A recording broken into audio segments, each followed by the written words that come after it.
Assalamualaikum warahmatullahi wabarakatuh.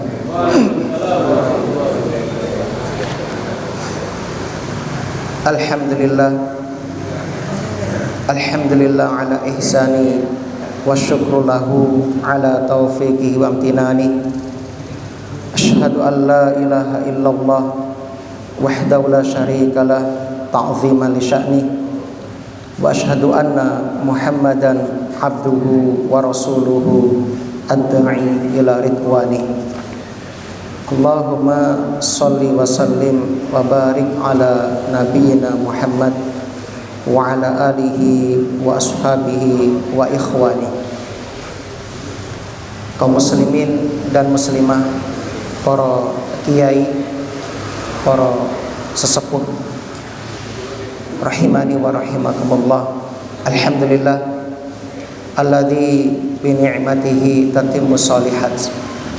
Segala puji bagi Allah yang dengan nikmatnya kebaikan-kebaikan hamba dapat terlaksana. Kita bersyukur kepada Allah di sore hari ini kembali kita diberi kesempatan untuk menghadiri taman-taman surga. Kalau kawula muda ngabuburit di jalan atau di sungai sambil mancing, panjenengan ditakdirkan ngabuburit di rumah Allah, di tempat yang terbaik dalam rangka menuntut ilmu syar'i. Mudah-mudahan kehadiran kita kelak menjadi saksi yang akan memberatkan timbangan amal soleh kita. Amin ya rabbal alamin. Allahumma anfa'na bima 'allamtana wa 'allimna ma yanfa'una wa zidna ilman. Salawat dan salam mudah-mudahan senantiasa tercurah limpahkan kepada Nabi kita Muhammad sallallahu alaihi wasallam, kepada keluarga dan juga para sahabatnya radhiyallahu anhum ajma'in. Kaum muslimin dan muslimah, saudara-saudariku rahimani wa rahimakumullah. Kita akan melanjutkan kembali mengkaji tentang serial Pejuang Islam.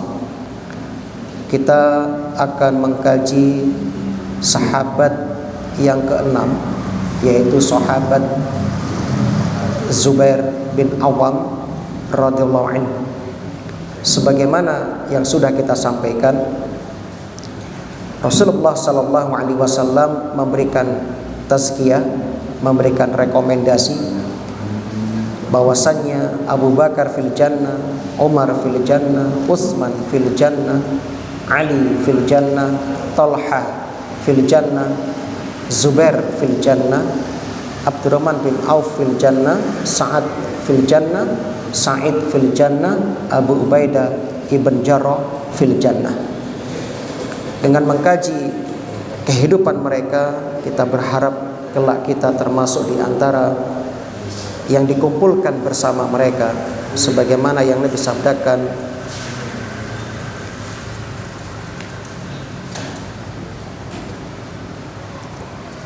engkau akan dikumpulkan bersama orang yang kamu cintai, anta ma'aman ahbabta. Kaum muslimin dan muslimah rahimani wa rahimakumullah, kita akan mengkaji sahabat Zubair bin Awam yang dikenal dengan Hawari Rasul sallallahu alaihi wasallam dan awaluman salla saifah fi sabilillah, termasuk orang yang pertama menghuluskan pedangnya di jalan Allah. Nanti akan kita sebutkan alasan kenapa beliau mendapatkan julukan Hawari Rasul, sahabat setia Rasul, dan juga orang pertama yang menghuluskan di jalan Allah. Pertama, kita akan mengenal nasabnya. Beliau bernama Az-Zubair bin Awam bin Khuwailid bin Asad bin Abdul Uzza bin Qusayyi radhiyallahu anhu. Nasabnya bersambung dengan Nabi sallallahu alaihi wasallam pada Qusayyi. Sedangkan ibu beliau adalah Sofiyah binti Abdul Muthalib radhiyallahu anha, tante Rasul, bibiknya Rasul. Jadi Sofia itu saudara kandung ayah Nabi Abdullah bin Abdul Muthalib.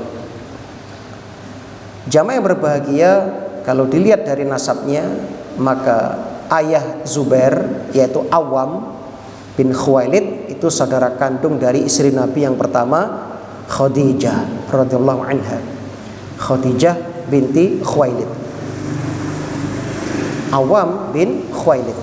Jadi Zubair ini keponakan dari Khadijah, dan beliau adalah sepupu Rasul sallallahu alaihi wasallam. Beliau punya banyak keutamaan. Di antaranya yang pertama, kerabat Nabi, sepupu Nabi. Yang kedua, yang pertama masuk Islam. Sebagaimana kita ketahui dalam surat At-Taubah, Allah memuji, Allah menyanjung para sahabat yang pertama masuk Islam, as-sabiqunal awwalun minal muhajirin wal ansor. Maka cukup pujian Al-Quran menunjukkan keutamaan sahabat Zubair bin Awam. Yang ketiga, beliau termasuk di antara ahlu surah, yaitu 6 orang yang mendapatkan amanah untuk memilih khalifah setelah meninggalnya Umar bin Khattab. Ya. Masya Allah ya. Nah, dan kita tahu 6 ahlu syura tadi adalah orang-orang yang sudah dijamin pasti masuk surga. Keutamaan yang keempat, beliau adalah orang yang syahid. Sebagaimana dalam hadis yang kemarin kita bahas, ketika Nabi di atas Hira, ya, tiba-tiba Hira bergetar, kemudian Nabi bersabda, uskun ya Hira, tenang, di atasmu ada Nabi, ada As-Siddiq, ada As-Syahid. Ternyata di situ ada Rasul sallallahu alaihi wasallam, ada Abu Bakar, ada Umar, ada Utsman, ada Ali, ya, ada Talha, ada Zubair termasuk di dalamnya, radhiyallahu anhum ajma'in. Keutamaan yang kelima, beliau adalah 10 orang yang dijamin masuk surga. Keutamaannya keenam, beliau orang pertama yang menghunus pedangnya di jalan Allah. Keutamaan yang ketujuh, beliau sahabat yang paling pemberani. Beliau punya kekuatan sendirian mengalahkan 1000 orang. Iya. Jadi di kalangan sahabat ada 3 pendekar yang tanpa tanding. Yang pertama Hamzah bin Abdul Muthalib, yang kedua Ali ya bin Abi Thalib, kemudian yang ketiga adalah Zubair bin Awam. Masya Allah. Dan kehebatan beliau tidak lepas dari seorang ibu. Karena sebagaimana kita ketahui, di zaman dahulu itu kan perang sudah menjadi rutinitas, tiap tahun perang. Sehingga kebiasaan orang Arab itu bagaimana anak mereka menjadi para pejuang, menjadi para pendekar. Maka sang ibu Sofia binti Abdul Muthalib itu bertekad akan menjadikan Zubair seorang pendekar yang tangguh. Maka sejak kecil ditanamkan kepada Zubair jangan takut kecuali kepada Allah. Maka Zubair gak pernah takut. Ya. Selama ya Zubair itu ya, berhadapan dengan musuh siapapun itu, dia akan menerjang. Dan pembentukan karakter ini menjadikan beliau betul-betul seorang pejuang tanpa tanding. Nanti kita akan lihat bagaimana keperkasaan sahabat Zubair bin Awam radhiyallahu anhu. Dan ini pelajaran bagi ibu-ibu. Hendaknya sejak dini ibu-ibu harus mendidik anak-anak menjadi generasi yang tangguh. Jangan ditakut-takuti dengan perkara yang tidak benar. Misalnya, Aja metu jam sakmene engko ana genderuwo misalnya. Le ndang turu lah Kak, turu kok diparani ya apa misalnya, ditakut-takuti, jangan. Jadi tanamkan kepada mereka keberanian dan rasa takut hanya kepada Allah Subhanahu wa taala. Berarti betul kata ulama, madrasatul ula. Ibu adalah sekolah pertama bagi anak-anaknya. Saking kerasnya ya, Sofia terhadap putranya Zubair bin Awam ini sampai sang paman tidak tega ya, sehingga dia sering membawa kabur keponakannya untuk dilindungi dari kekerasan pendidikan sang ibu tadi. Masya Allah. Walaupun akhirnya pamannya juga menjadi orang yang paling keras dalam memberikan hukuman kepada Zubair sejak beliau masuk Islam. Jadi beliau masuk Islam menurut salah satu riwayat umur 16 tahun. Umur 16 tahun, Masya Allah. Umur 16 tahun sudah masuk Islam, masih belia. Kemudian kaum muslimin yang berbahagia, Zubair ya memiliki kunyah atau nama panggilan Abu Abdillah. Abu Abdillah itu kunyahnya atau panggilannya. Kemudian kaum muslimin yang berbahagia, fisik beliau secara ringkas, beliau itu termasuk ditakdirkan memiliki fisik yang tinggi. Disebutkan waqad warada anna Zubair kana rajulan tawilan. Fisiknya tinggi, idza raqiba khattat rijlahul ardo. Kalau beliau naik kuda ya, itu kakinya nyeret ke tanah ya. Kakinya nyeret di tanah, bergelantungan di tanah, nempel tanah, saking tingginya Zubair bin Awam. Dan beliau punya jenggot yang tipis ya, jamban juga tipis. Dan beliau sejak kecil terkenal sebagai faris mighwar, penunggang kuda yang tiada tanding. Jadi nggak ada yang bisa mengalahkan keahlian beliau dalam berkuda. Dan beliau adalah la yakhshar roda al maut. Beliau orang yang tidak takut mati. Beliau orang yang tidak takut mati. Makanya nanti banyak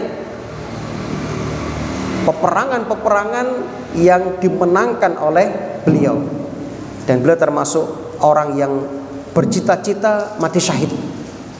Dimanapun ada peperangan, beliau selalu tampil sebagaimana Thalhah bin Ubaidillah. Nah, hebatnya para sahabat, mereka tidak pernah absen dari jihad-jihad di zaman Rasul Sallallahu Alaihi Wasallam. Dan beliau orang yang sangat mencintai Rasul, ya, sangat mencintai Rasul. Beliau tidak rela seandainya ada angin yang menerpa Rasul, angin yang menyakiti, seakan-akan seperti itu. Makanya beliau dikenal dengan orang yang pertama menghunuskan pedang di jalan Allah. Begini ceritanya. Suatu hari tersiar kabar bahwasannya Rasulullah Sallallahu Alaihi Wasallam qutila, telah terbunuh.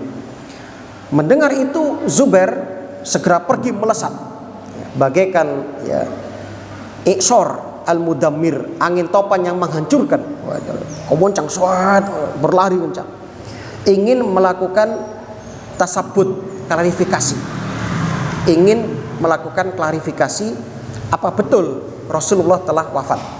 Di tengah jalan bertemu dengan Rasul yang beliau cintai dan beliau khawatirkan.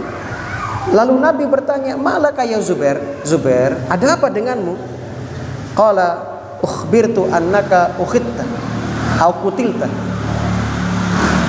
Ya Rasul, aku dengar jenengan terbunuh. Kula mireng jenengan dipateni ya Rasul. Kemudian kata Rasul, "Fasalla alaihi wa da'alahu wa li sayfihi." Mendengar ya semangatnya Zubair, mendengar Nabi celaka, beliau langsung ya melesat. Maka beliau langsung mendoakan Zubair dan mendoakan pedangnya. Mendoakan pedangnya. Dalam hadis yang lain, "Malaka ya Zubair? Ada apa denganmu ya Zubair? Kok tergesa-gesa?" "Ya Rasulullah, Kalau mireng jenengan dipateni ya Rasul. Maka saya langsung ya, keluar untuk melakukan klarifikasi. Lalu Rasul bertanya, ya, madza fakunta soni'an madza, lantas andaikan aku betul-betul meninggal, dibunuh, apa yang akan kamu lakukan ya Zubair? Kuntu abribu bihi man akhadaka, aku akan memenggal leher orang yang telah membunuh jenengan. Aku akan balas dendam ya Rasul. Nah, maka ketika mendengar itu, fada'alahu wali saifi, Nabi mendoakan keberkahan pada Zubair dan pedangnya. Karena pedangnya didoakan Nabi, sejak itu pedangnya selalu membantai musuh-musuh Islam sampai beliau wafat. Masya Allah, ini keberkahan dari doa Nabi SAW. Itu tentang sebab kenapa beliau mendapat julukan orang pertama yang menghunuskan pedangnya di jalan Allah. Berikutnya, saking semangatnya beliau untuk meraih syahid, maka beliau menamakan anak-anaknya dengan nama-nama para syuhada. Dan kita ketahui Zubair punya 7 istri. Dari 7 itu setiap meninggal beliau nikah lagi, nikah lagi, sampai akhirnya beliau meninggal sisa 4. Dan memang dibatasi dalam Islam poligami paling banyak 4. Jadi 7 itu bukan dinikah semua ya. Jadi ada yang meninggal nikah lagi, nikah lagi, sampai akhirnya beliau punya 20 anak. 20 anak dari 7 istri itu. Masya Allah ya. Saking semangatnya, maka beliau mengatakan, Inna Talha bin Ubaidillah At-Taimi yusamma banihi bi asma'il anbiya. Talha menamakan anak-anaknya dengan nama para nabi. Ada Nuh, ada Ibrahim, ada Musa, ada Harun, anak-anak Talha. Waqad alima annahu la nabiyya ba'da Muhammad sallallahu alaihi wasallam. Dan sebagaimana kita ketahui, tidak ada nabi setelah Nabi Muhammad sallallahu alaihi wasallam. Wa inni usamma bani bi asma'i syuhada. Sedangkan saya, kata Zubair, menamakan anak-anakku dengan nama para syuhada. Aku berharap la'allahum ayyustashhad, mereka kelak semuanya mati syahid. Di antaranya anak beliau yang laki-laki dinamakan Abdullah, yaitu yang dimaksud siapa? Abdullah bin Jahash, syuhada Islam. Yang kedua dikasih nama Mungzir, maksudnya siapa? Mungzir bin Amr, juga syuhada, seorang syahid. Yang ketiga Urwah bin Mas'ud maksudnya. Yang keempat Hamzah, sebagaimana paman Nabi, Hamzah bin Abdul Muthalib. Yang berikutnya Ja'far, sebagaimana ya juga saudara Nabi, Ja'far bin Abi Thalib ya. Ja'far bin Abi Thalib ya, siapa itu? Sepupu ya. Nah, berikutnya Mus'ab, maksudnya siapa? Mus'ab bin Umair, syahid sekaligus dai pertama di kota Madinah. Jadi setiap ada orang Madinah ya mengerjakan sholat, membaca Quran, mengerjakan semua amal soleh, Mus'ab bin Umair panen pahalanya. Sebab Mus'ab yang pertama mengajarkan penduduk kota Madinah ibadah-ibadah pokok seperti sholat, zakat, puasa dan seterusnya. Berikutnya dikasih nama Ubaidah, maksud siapa? Ubaidah bin Haris. Berikutnya diberi nama Khalid, maksudnya siapa? Khalid bin Sa'id. Ini para syahid semua ya. Berikutnya diberi nama Amr, yaitu Amr bin Sa'id bin As radhiyallahu anhum ajma'in. Masya Allah. Jadi nama itu adalah tafaul, sebuah pengharapan. Jadi orang tua kita memberi nama kita dengan nama-nama yang sekarang kita sandang, itu ada harapan. Mungkin ada yang dinamakan misalnya Harun, berharap nanti anaknya menjadi seperti Nabi Harun dalam sifatnya yang bijaksana, yang penyabar, kan begitu ya. Mungkin ada yang kasih nama anaknya dengan nama misalnya siapa itu kan ya. Ya. Itu sekali lagi mengandung harapan. ya, mengandung harapan. Nah, kemudian berikutnya perjalanan beliau di awal-awal masuk Islam, yang mana beliau itu orang yang sabar menghadapi gangguan dalam ya keimanannya. Diceritakan ya, ketika terdengar kabar Zubair bin Awam telah masuk Islam, lantas mulailah ya keluarganya, terutama sang paman Naufal bin Khuwailid yang dulu ketika masih kecil saat Zubair ya dididik dengan keras oleh ibunya, sang paman sering menyelamatkan, membela. Nah, ketika sang keponakan sudah umur 16 tahun dan masuk Islam, lantas sang paman Naufal bin Khuwailid menjadi orang pertama yang menyiksa keponakannya. Padahal kita tahu Zubair itu keturunan bangsawan ya, dari keturunan bangsawan. Namun ternyata hal itu tidak menghalangi beliau untuk tetap mendapatkan siksaan dalam keimanannya di awal-awal beliau masuk Islam. Ya, sampai-sampai Zubair itu ditangkap oleh sang paman Naufal bin Khuwailid, lantas digantung, lalu di bawahnya dinyalakan api, terus diuripi gini nih, untuk mengasapi ya Zubair bin Awam. Tujuannya apa? Biar dia murtad, meninggalkan ajaran Rasulullah Sallallahu Alaihi Wasallam. Apa yang terjadi? Ternyata Zubair bin Awam mengatakan, la arji ilal kufri abadan. Paman, aku tidak akan pernah kafir selamanya. Teguh dia. Akhirnya sang paman pun melepaskan Zubair. Hingga akhirnya pada perang Badar, Zubair membunuh Naufal bin Khuwailid dengan kedua tangannya. Nah, kita lanjutkan dulu. Dan Zubair pada usia 18 tahun beliau ikut hijrah pertama ke Habasyah, ke Ethiopia, ke Raja Najasyi yang waktu itu beragama Nasrani. Karena beliau adalah raja yang adil, yang jujur, yang bijaksana. Maka Rasul perintahkan kaum muslimin hijrah ke Habasyah. Zubairlah yang ikut ke sana. Hingga akhirnya tidak selang lama balik lagi ke kota Mekah, lantas hijrah lagi. Jadi Zubair termasuk sahabat yang hijrah 2 kali ke kota Habasyah. Kaum muslimin rahimani wa rahimakumullah.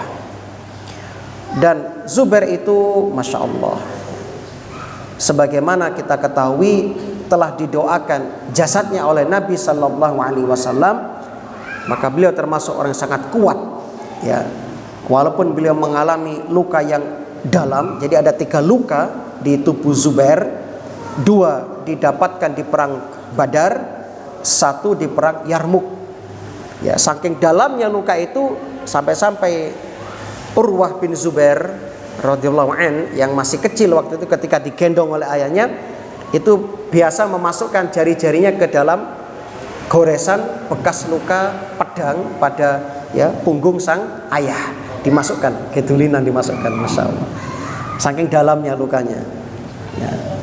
Itu hebatnya Zubair bin Awam. Kaum muslimin rahimani wa rahimallah. Di antara bentuk keberanian Zubair ketika beliau di ya Habasyah, Raja Najasyi didatangi oleh orang yang ingin menghancurkan kerajaannya, merebut kerajaannya. Maka kaum muslimin waktu itu khawatir, kalau sampai Raja Najasyi kalah, kemudian kepemimpinan diambil alih, kita akan dibunuh ini. Sebab orang yang akan mengambil alih ini tidak menghargai agama Islam. Lalu mereka pun berdoa kepada Allah, ya Allah menangkan Raja Najasyi, menangkan Raja Najasyi. Maka untuk mengetahui kabar tentang peperangan di seberang sungai Nil sana, maka dipilihlah siapa yang berani untuk menyeberangi sungai Nil untuk memata-matai, mencari informasi peperangan Raja Najasyi dengan laki-laki yang ingin menggulingkan kerajaannya. Lalu Zubair pun angkat tangan, saya siap. Padahal masih umur 18 tahun, masih muda. Akhirnya diambil ghirbah. Ghirbah itu kantong air dari kulit, ditiup, ditaleni, taruh di dada Zubair, jadikan alat pelampung, ya, ngelangi, ya, nyebrang. Lalu bersembunyi di balik pertempuran, melihat pertempuran. Akhirnya setelah diketahui hasilnya, Zubair balik lagi berenang, menyeberangi sungai Nil. Nah, lalu dari kejauhan melepas bajunya, dikibar-kibarkan sebagai tanda kabar gembira peperangan dimenangkan oleh Raja Najasyi. Alhamdulillah. Sehingga posisi kaum muslimin yang hijrah tetap selamat dan aman di negeri Habasyah di bawah perlindungan Raja Najasyi. Dan Raja Najasyi ini menjadi sebab turunnya hadis tentang sholat ghaib pertama dalam Islam. Jadi ketika beliau meninggal, Jibril ngabari, ya Muhammad, saudaramu telah meninggal, yaitu Najasyi. Akhirnya beliau sholat ghaib pertama kali. Tentang jihadnya, kaum muslim yang berbahagia, Masya Allah, jihad beliau itu luar biasa. Ya, berbagai peperangan selalu diikuti beliau. Ya, jihad dengan jiwa raga dan juga dengan harta, sehingga beliau menjadi orang yang dimuliakan kedudukannya di dunia hingga di akhirat. Apa sebabnya? Karena pengorbanan beliau baik jiwa raga maupun wakaf-wakafnya di jalan Allah Subhanahu wa taala. Pertama kita lihat ketika perang Badar. Ketika perang Badar, Zubair itu keluar memakai surban berwarna sofrok kuning. Surban kuning dililitkan di kepalanya. Di perang Badar pakai surban kuning. Lalu melesat dengan kudanya, karena ketika perang Badar yang menunggang kuda cuma Zubair dengan temannya, siapa namanya, Sadat atau siapa itu. Cuma 2 orang mengawal Nabi kanan dan kiri. Ketika Zubair melesat, malaikat turun meniru fisik Zubair, pakai surban kuning dan mendampingi Nabi. Nabi nggak tahu kalau Zubair sudah melesat, dikira masih di sebelahnya. Nabi ngobrol, Zubair bunuh musuh, nggak ngereken ternyata. Pas ditoleh, loh ternyata Jibril. Ternyata Jibril, pantas dikongkon nggak manut. Ternyata Jibril. Masya Allah, saking mulianya Zubair, sampai Jibril pun turun dalam bentuk Zubair, fisik Zubair, pakai surban kuning. Masya Allah. Ya, hebatnya Zubair bin Awam. Kaum muslimin yang berbahagia, sebagaimana kemarin kita singgung, di dalam Islam itu Rasulullah sempat mempersaudarakan di antara sahabat-sahabatnya, dan masing-masing mengalami nasib yang sama. Misalnya, ya, Abu Bakar digandengkan dengan Umar. Ternyata keduanya sama-sama menjadi khalifah. Ya, dan keduanya sama-sama mertua Nabi. Abu Bakar, Aisyah dinikah Nabi. Hafsah binti Umar dinikah Nabi. Masya Allah. Termasuk di sini, ya, Utsman dan Ali itu digandengkan oleh Utsman dan Ali digandengkan.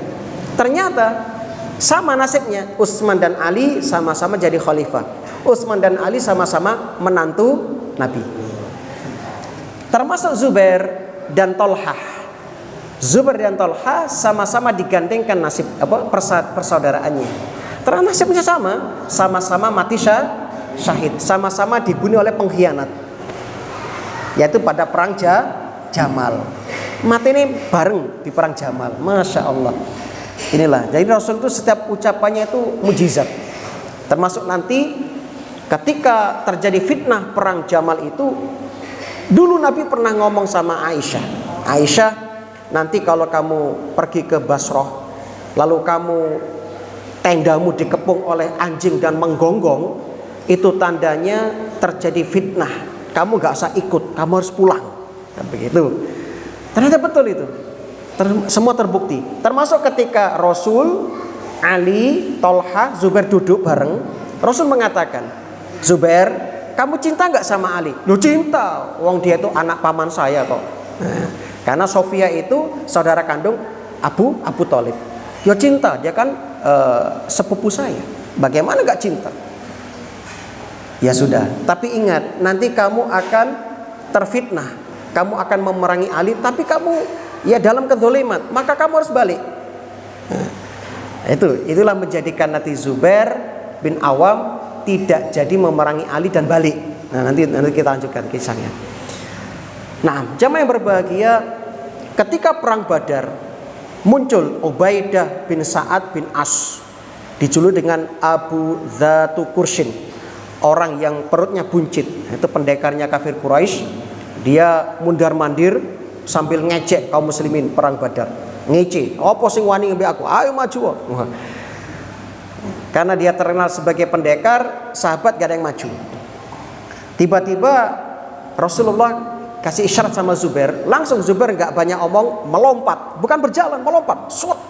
Dilompati, langsung diterjang di kendaraannya, dijatuhkan, ya, ditindih, ditusuk, nah, langsung mati. Wah, itu siapa? Ubaidah bin Sa'ad bin Al-As. Ya. Hebat Zubair itu, nggak main-main, nggak kakek ngomong pokoknya, set, ya, langsung. Termasuk nanti ketika perang Yarmuk, wah hebat tuh ceritanya. Nah, padahal waktu itu Ubaidah bin Sa'ad bin As tuh, kalau bapak lihat, dia tuh pakai baju besi, pakai topi baja, baju besi, tidak kelihatan kecuali kedua matanya. Nah, kedua matanya kelihatan itu, sehingga langsung dia tusuk itu matanya dengan tombaknya sampai tombaknya bengkok. Ya. Saking hebatnya Zubair bin Awam, sampai termasuk membunuh sang paman Naufal bin Khuwailid. Nah, begitu jamaah berbahagia, itu sekilas ya. Saking kekuatannya Zubair bin Awam. Nanti juga ada cerita, Zubair pernah menebas musuh itu pakai topi baja, pakai baju besi, ditebas sigar dari kepala, terus tembus ke pelana kudanya, jadi dua. Wow. Kemudian kata orang-orang, alangkah tajamnya pedangmu. Loh, bukan pedangnya yang tajam, tapi tangan pemegangnya yang hebat. Nah, saking rusone. Nah, jadi walaupun pedang kamu tajam, kalau jenengan gak tahu latihan, gak tahu nganu, ya gak akan bisa membelah musuh jadi dua, pakai baju besi lagi. Nah, ini kan luar biasa. Kalau gak sakti ya bagaimana lagi, hebat ini. Padahal yang gak pakai jimat juga ya. Nah, tapi latihan mulai kecil. Coba kalau sekarang anak anda mulai kecil disuruh bacok terus sampai dewasa, pasti akan terlatih. Zubair juga begitu, masya Allah. Kemudian ketika perang Uhud juga sama. Ketika perang Uhud, ya, Zubair membunuh laki-laki yang saya ceritakan tadi, yang terbelah badannya itu. Ketika ditantang ya di perang Uhud, lalu kata Rasul, kum ilayya Zubair, bangkit, bunuh dia Zubair. Faroqa ilai Zubair, melompat ke atas kudanya, langsung ya dipenggal dari atas, sigar jadi dua sampai pelananya terbelah. Kemudian kaum muslimin rahimani wa rahimallah. Dan Zubair termasuk sahabat yang sangat ya, semangat dalam memenuhi panggilan Nabi. Kalau Nabi manggil gak perlu diulang dua kali ya, tidak seperti anak sekarang diceluk ibu berkali-kali gak ngereken. Zubair gak, Nabi ngomong Zubair langsung set. Ya, itu hebatnya sahabat. Sami'na wa ata'na, sendiko dawuh, itu sahabat. Gak berpikir dua kali. Nah, itu hebatnya sahabat. Nah, kemudian kaum muslimin rahimani wa rahimakumullah. Jadi ketika ya selesai perang Uhud, Rasulullah kembali di tengah jalan.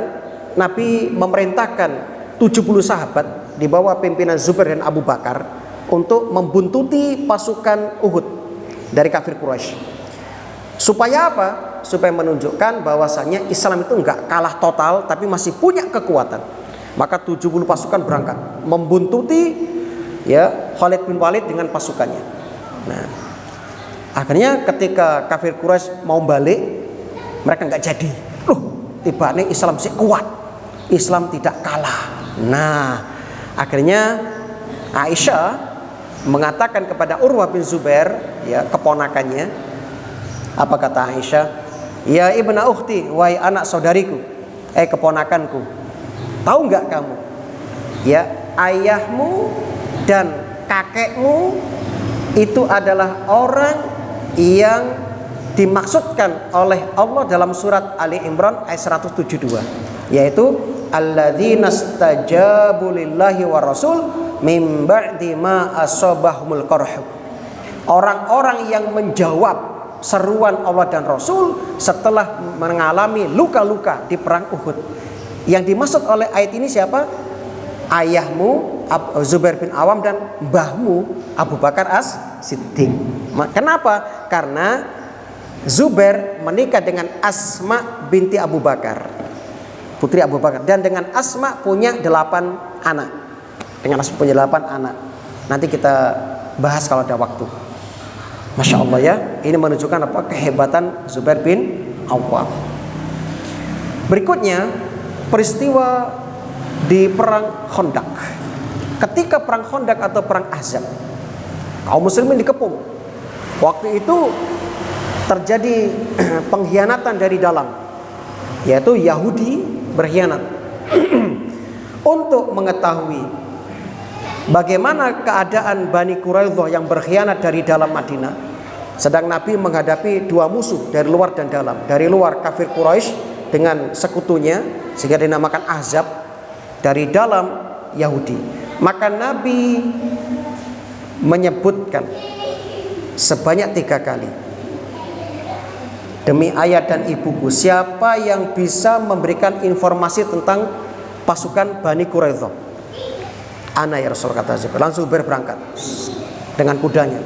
Datang lagi, Nabi mengulang lagi, siapa yang bisa membawakan kabar tentang Bani Quraidah?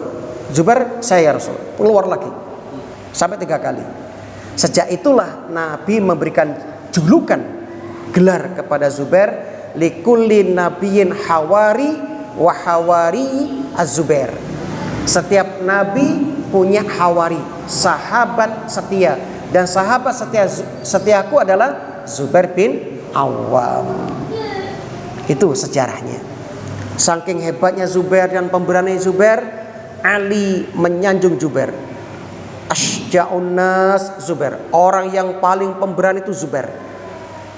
Ali itu siapa? Pemberani. Hebat Ali. Orang hebat, hanya orang hebat yang bisa menilai orang hebat lainnya. Karena Ali yang sangat hebat berani mengatakan demikian, berarti sudah terbukti kehebatan Zubair bin Awam. Gak mungkin kita yang lemah menilai orang yang hebat, gak mungkin. Yang bisa mengetahui kapasitas orang hebat hanya orang hebat. Maka kata ulama, la ya'rifu qadru rijal illa rijal.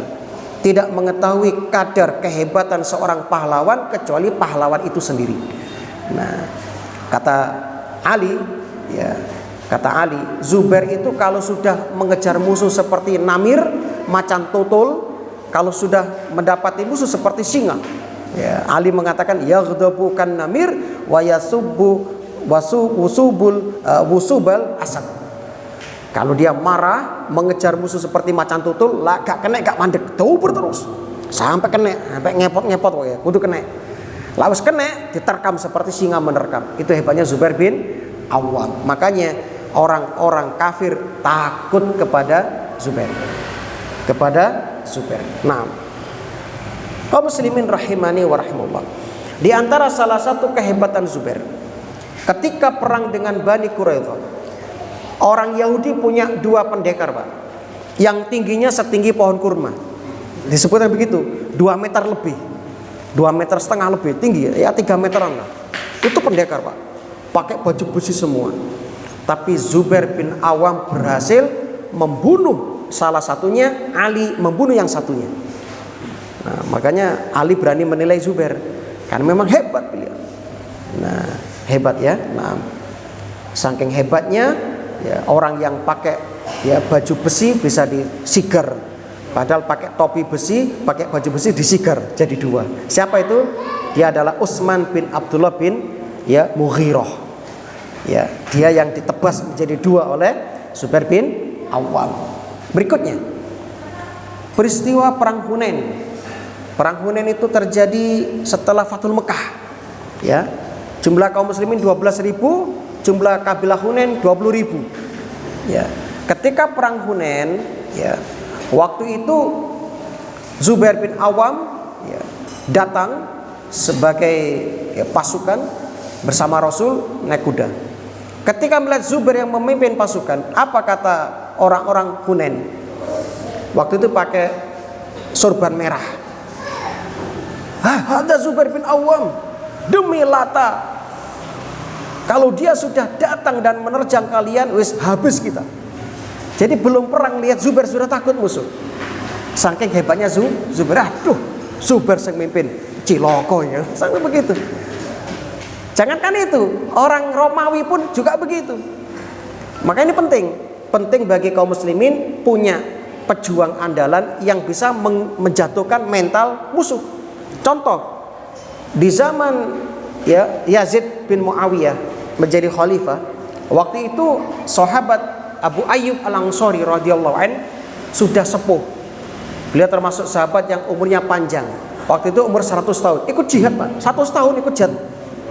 Lalu di malam hari Abu Ayyub berpesan kepada Khalifah Yazid, Khalifah, kayaknya saya nggak kuat perang besok. Saya wasiat, kalau saya mati malam ini, tolong kuburkan saya di depan benteng orang Romawi. Akhirnya apa? Dipenuhilah wasiat dari sahabat Abu Ayyub Al-Ansari. Ketika besok perang itu dibungkus kain kafan, dipikul oleh pasukan, diajak perang maju ke depan. Orang Romawi lihat, ini siapa? Ada mata-mata di tengah pasukan kaum muslimin. Apa kata kaum muslimin? Ini sahabat Abu Ayyub Al-Ansari. Loh, kenapa kok dipikul? Dia ingin dikuburkan di benteng orang Romawi. Lalu apa kata mata-mata tadi? Waduh, wong mati nih saya pengen perang, apa nih saya urip, kan ya? Saya mati loh, pengen perang, apa nih saya urip? Langsung mental musuh jatuh, langsung jatuh mental musuh. Nah, itu hebatnya kaum muslimin. Jadi penting, Pak. Makanya di perang-perang itu selalu ada perang tanding, Pak. Ya, pendekar lawan pendekar maju. Itu kan menguatkan mental pasukan. Oh, deloken pendekarku menang, makin kuat mereka. Oh, pendekarku kalah, down mereka. Nah, seperti itu. Bayangkan, yang sudah mati aja masih ikut perang, apalagi yang hidup. Ini hebatnya para sahabat. Berikutnya, pada perang Yarmuk ini dia intinya di sini. Umar bin Khattab radhiyallahu anhu waktu jadi khalifah, dan itulah terjadi perang Yarmuk. Jadi Umar mengutus 2 pasukan, Pak. Satu pasukan di bawah pimpinan Zubair ke Qadisiyah, satu pasukan ke Mesir. Ya, jadi di bagian selatan Jazirah Arab itu laut, Pak. Bagian utara, nah itulah yang akan dituju oleh pasukannya Amr bin As. Waktu itu Amr bin As yang diutus untuk menaklukkan Syam. Ya, Syam itu ada Mesir, ada Yordan, ada Lebanon, ada Palestina tuh. Ini jadi kuncinya, Pak. Kalau sampai Mesir itu dikuasai kaum muslimin, Islam akan sampai sudah. Bagian timur itu nanti ke Asia, termasuk ke negara kita, itu bagian timur. Nah, Amr bin As ketika diutus ke sana oleh Umar bin Khattab, dia mendapati pasukan Romawi berjumlah 250.000. Sedangkan pasukan Amr bin As cuma 4.000. Dalam satu riwayat 3.500. Bayangkan, petang ewu musuh 250.000. Kata Amr bin As, iki piye carane ben iso mlebu nang benteng Romawi? Mikir Amr bin As sampai akhirnya 7 bulan dikepung. 7 bulan mengepung benteng Romawi. Enggak berhasil. Lalu dia berkirim surat kepada Umar bin Khattab, "Ya Khalifah, kirimkan pasukan kepada kami, enggak usah banyak-banyak. Minimal seperti yang Nabi sabdakan." Apa sabda Nabi? Selama ada 12.000 mujahid tidak akan pernah kalah. Minimal kirim bantuan kepada kami 12.000. Saya sudah punya 4.000, berarti kurang berapa? 8.000. Umar juga bingung. Waduh, pasukan keluar semua. Yang ada di Madinah cuma 4.000, berarti kurang 4.000. Kemana nyari pasukan ini? Akhirnya dibuat pengumuman, sing pengen jihad dang moro, ini kurang pasukannya. Akhirnya nggak ada yang datang, karena memang kurang. Lalu Umar yang memang wali Allah, dia memanggil 4 sahabat. 4 sahabat dipanggil. 4 sahabat ini adalah Zubair bin Awam, Zubair bin Awam, kemudian Mikdad, kemudian Ubadah bin Somit, dan Maslamah bin Makhlad. Dalam hadis yang lain yaitu Kharijah bin Sulalah. 4 orang ini dipanggil untuk memimpin 4.000 pasukan. Lalu surat dikirimkan lagi Surat datang, Amr bin As moco, ya Amr, sudah kirim 8.000 pasukan. Nah, pas datang, loh kok gue petang ewu. Lalu kata Umar bin Khattab pada suratnya, kamu harus ingat, ini 4 orang ini 1 orang sama dengan 1.000 orang. Nah, Zubair itu 1.000, Mikdad itu 1.000, Mas Salamah juga 1.000, Ubadah bin Somit juga 1.000. Total berapa? 4.000. Setelah nyampe sana, tanya, ya Panglima Amr, bagaimana kondisi? Ya kamu lihat sendirilah. Kami 7 bulan ngepung nggak berhasil. Lalu Zubair dengan anak buahnya mengelilingi benteng, kelilingi puter ya. Akhirnya dia melihat ada pojok benteng ini agak kendu penjagaannya. Langsung malam harinya dia mengambil tangga. Bismillah, aku serahkan jiwa ragaku di jalan Allah. Naik sendirian atas tangga. Dan dia berpesan, anak buahku, nanti kalau aku dengar takbir, kamu dengar takbir saya, masuk. Langsung naik sendirian, pateni penjaga benteng, turun, ya dia takbir, langsung semuanya mengikuti naik. Kata Zubair, ojo kabeh, engko tugel ondone. Sebagian aja yang naik, langen tunggu di bawah. Dibuka pintu gerbang, akhirnya berhasil masuk ke dalam benteng musuh ya Romawi. Dan sejak itulah Mesir ditaklukkan. Maka sejak itu kata ulama, setiap ada orang yang ibadah di kota Mesir dan di Syam, ya seluruhnya termasuk Palestina, Zubair dapat pahalanya. Sebab dia pertama yang membuka Islam ke kota Mesir sampai Afrika. Wah. Dan ada kisah unik ya ketika waktu itu menghadapi 250 pasukan, 250.000 pasukan Romawi, ya itu kaum muslimin bingung, piye cara memecah mereka dan menerobos mereka. Lalu anak buah Zubair ngomong kepada Zubair, Zubair, kami akan mendukungmu, kamu terobos itu pasukan musuh. Kata Zubair, ini insyadattu kadzabtum. Demi Allah, kalau aku bisa menerobos pasukan musuh, kamu gak akan bisa mengikutiku, kamu gak sanggup. Oh, kami sanggup kok, kami akan ikut di belakangmu. Tenan Zubair. Ya wes, Zubair langsung maju. Wah, menyerang sampai tembus ke pasukan paling belakang. Pas dari belakang sana entek noleh, loh gak ono kancane, balik meneh. Sampai ketemu sahabat lagi. Loh, kok gak melo sampean? Wah, kami mau ikut tapi kami dihadang, kami gak bisa menembus katanya. Coba sekali lagi wes, kami akan siap membela dan ikut. Tenan. Masuk meneh Pak, tembus meneh. Wah, sampai tembus pojok belakang. Noleh meneh, loh gak ono meneh kancane. Balik meneh. Akhirnya dipegang itu bajunya sama kudanya, lalu disabet pedang. Itulah luka ketiga di pundaknya Zubair. Tapi nggak mati Pak. Sejak itu orang kafir pun ketir-ketir Pak. Apa kata pasukan Romawi? Ini 1 orang bisa menerobos 250.000 pasukan dewian. Bagaimana kalau semuanya maju? Akhirnya mereka pun ketakutan Pak, melihat kehebatan Zubair bin Awam. Masya Allah hebatnya. Dan Zubair itu lembut Pak. Walaupun diakali kancane gak nesu Zubair. Kalau jenengan bagaimana kira-kira Pak? Haus maju wes tak wangi. Marah barang tak ngarep ditinggal. Ya, mungkin jenengan emosi. Zubair enggak. Zubair, lho piye ta sampai niki? Wah, aku sak pengin nulungi tapi gak iso. Yes, gak apa-apa, tak baleni meneh. Nah, ini hebatnya Zubair ya. Nah, maju membunuh musuh, balik juga membunuh musuh sampai 2 kali. Nah, inilah kehebatan Zubair bin Awam.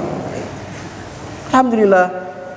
Dan ya, sekarang kita bahas yang terakhir ya tentang meninggalnya Zubair bin Awam. Kaum muslimin rahimani wa rahimakumullah. Zubair bin Awam dengan Khadijah, dengan Aisyah radhiyallahu anha, dengan Talha bin Ubaidillah umroh. Ketika sedang umroh, ya mereka pulang, ya, tiba di Basrah, didatangi oleh pengkhianat kaum muslimin yaitu Khawarij, para pemberontak. Tapi mereka masih Islam. Mereka membuat surat, kami menunggu kedatangan kalian dan kami punya aspirasi yang ingin kami sampaikan dalam kasus Utsman bin Affan. Pikiran Talhah, pikiran Zubair bin Awam dan ibunda Aisyah radhiyallahu anhum ini baik. Oh, paling ini ada solusi supaya nggak jadi perang saudara. Mungkin mereka mengundang kita untuk menyampaikan perdamaian, karena Zubair termasuk yang membaiat Ali, kan begitu. Lah kok ternyata dijebak di sana, Pak? Dijebak, dikasih kuda dan sebagainya, disambut dengan pasukan. Loh, ini apa ini? Ini penyambutan saja, penyambutan saja. Kami nggak punya niat apa-apa kok. Malamnya Aisyah itu sudah merasakan nggak enak, Pak. Lalu datanglah anjing-anjing yang menggonggong mengelilingi ya tenda Aisyah. Lalu beliau ingat sabda Nabi, Aisyah, kalau kamu nanti di Basra dan tenda kamu dikelilingi oleh anjing-anjing yang menggonggong, berarti kamu sedang terfitnah. Kamu harus pulang, jangan ikut-ikutan. Betul, Pak.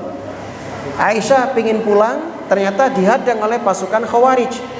Ibunda, gak usah pulang dulu, kami hanya menyambut, kami gak ada apa-apa kok.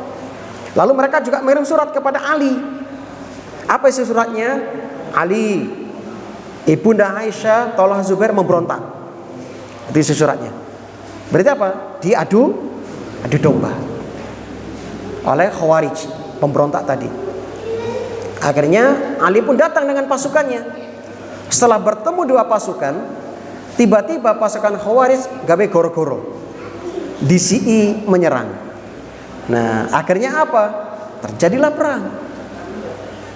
Lalu di tengah-tengah perang Ali mendatangi Zubair bin Awam. Zubair, kamu gak ingat toh?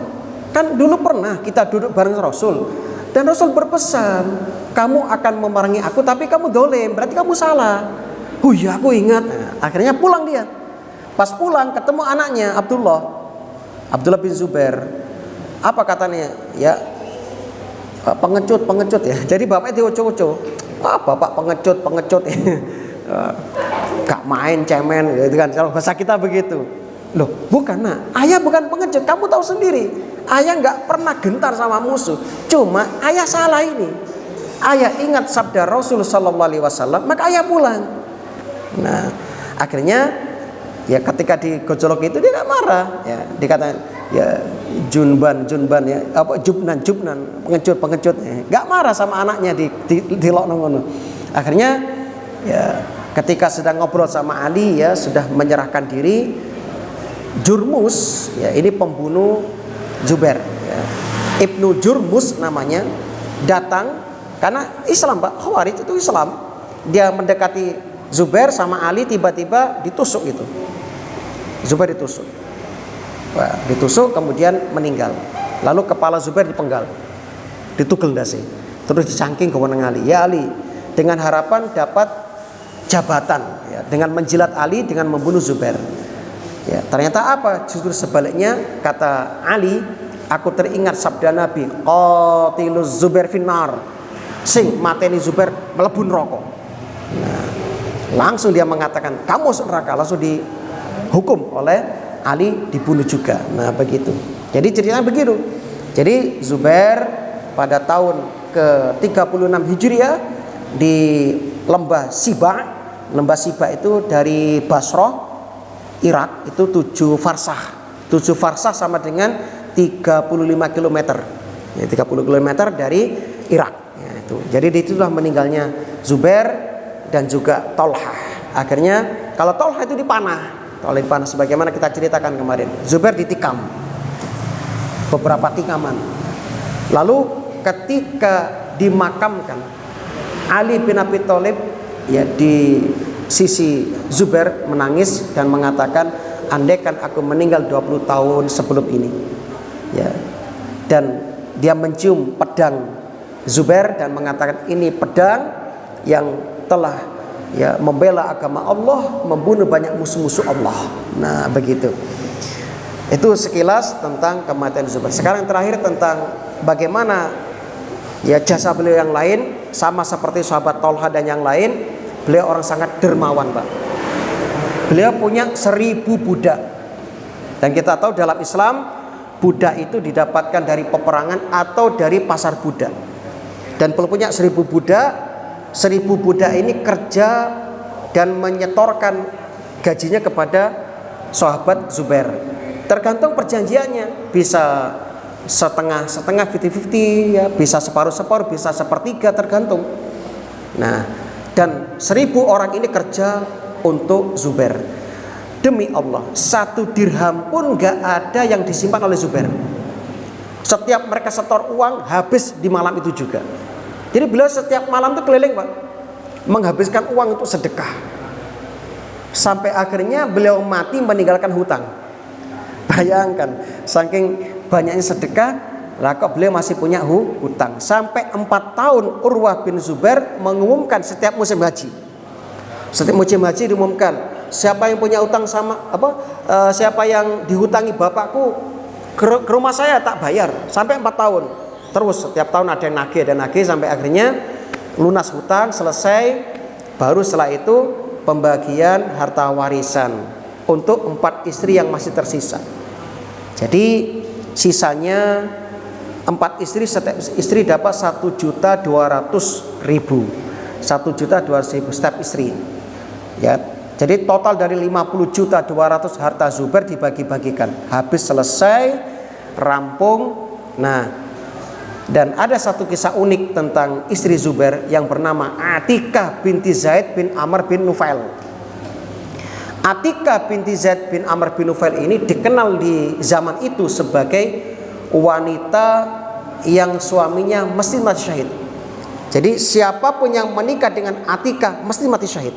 Dan terbukti Atikah dinikah oleh Umar bin Khattab. Umar mati syahid. Yang sebelumnya suami pertama Abdullah bin Abu Bakar mati syahid. Jadi sebagaimana kita sampaikan kemarin, di zaman sahabat tidak ada jomblo, Pak. Tidak ada jomblo dan tidak ada janda istri sahabat. Mesti kalau sahabat meninggal syahid, itu istrinya segera dilamar oleh sahabat yang lain. Termasuk Atikah. Jadi suami pertama Abdullah bin Abi Bakar menikah dengannya syahid, janda dia. Dinikah oleh Umar bin Khattab, Umar juga syahid, janda dia. Dinikah oleh siapa? Zubair bin Awam, syahid juga. Nah, hebat wanita ini ya. Sampai dia bersyair, "Hei Jurmus, kalau bukan kamu licik kepada suamiku Zubair, gak akan mati dia. Karena Zubair itu pahlawan yang gak terkalahkan." Apa kamu itu? Ya, nah seperti itu. Nah, itu sekilas tentang kisah Zubair bin Awam. Alhamdulillah, rampung kajian kita di sore hari ini. Kaum muslimin yang berbahagia, mudah-mudahan kita mengambil pelajaran dari sahabat yang mulia Zubair bin Awam, dan mudah-mudahan kita dikumpulkan bersama beliau di surganya, di surga Allah Subhanahu wa taala. Amin ya rabbal alamin. Cekap semanten nyuwun ageng samudra pangaksami mbak beliau wonten kelepatanipun. Subhanakallahumma wa bihamdika asyhadu an la ilaha illa anta astaghfiruka wa atubu ilaik. Assalamualaikum warahmatullahi wabarakatuh.